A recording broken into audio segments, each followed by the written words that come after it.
let me get dressed up in my chef's regalia here. This is our first recipe we're cooking in the Michigan Outdoors cabin here. This is for a Swedish fish boil. Get a pencil and a piece of paper. I'm sure you can remember this, though. The first thing you do, you get about, 6 quarts of water, put it in a pot on the stove, and take about, 2 potatoes per person. If we were just cooking this for ourselves, this is what I put in, Ed.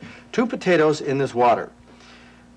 Turn it on high and bring this baby to a boil. Now, when it gets boiling, Ed, now you add 1 cup of salt. Okay. Now, there's 2 cups right there. It sounds like a lot of salt, but believe me, you add 1 cup of salt in there, a little more. Let that boil for 10 minutes. And after 10 minutes of the potatoes boiling, add the onions, 1 or 2 onions per person. Okay. There we go. And let those boil for an additional 10 minutes. So that's 20 minutes altogether. 20 minutes altogether. Now what we do, we bring in the fish.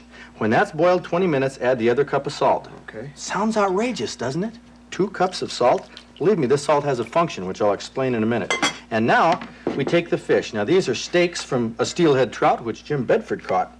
Now, if you're concerned about contaminants or anything like that in the fish, you can skin them and use fillets. We have fillets in our fish boiling kettle. Right there are some steaks. Now this obviously isn't, the ideal setup with a Dutch oven and a colander like that. And we have a fish boil kettle right here, which is designed specifically for fish boils. And this is done, the fish is done. Ed, let me get you some plates here. You scoop this out, and while you're doing that, before we taste it, let's move right along here to our weekly trophy report. Now, here what I'm going to do is I'm going to pour some lemon butter over the potato and over this fish that just came out of the Swedish Fish Boil. Try that. Tell me if you don't think it's absolutely scrumptious. Some people say it tastes like lobster. The reason is the salt. This big concentration of salt we put in here does You can't taste it.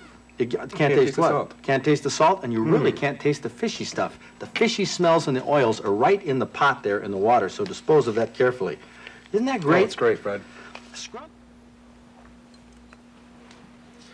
But now hold it, that was a recipe, Kathy and Bob, that we have been doing for a couple years, and that recipe, as we did it, calls for about 2 cups of salt.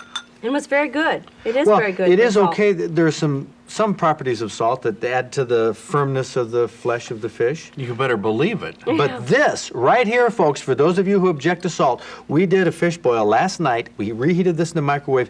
No salt. There's no There's salt no in it? difference. No salt. Not There's no one salt? bit. Not one bit of salt was put in the water. No difference How in is it? taste whatsoever. Well, I had me faked out because I haven't even salted the potatoes, Yeah, and they taste pretty. There's a little bit of salt though in the butter. In the butter. Yeah, That's right. But as far as firmness and everything goes, I think it stays the same. From now on, no salt in fish boils for us, and I think you'll find it tastes just as good.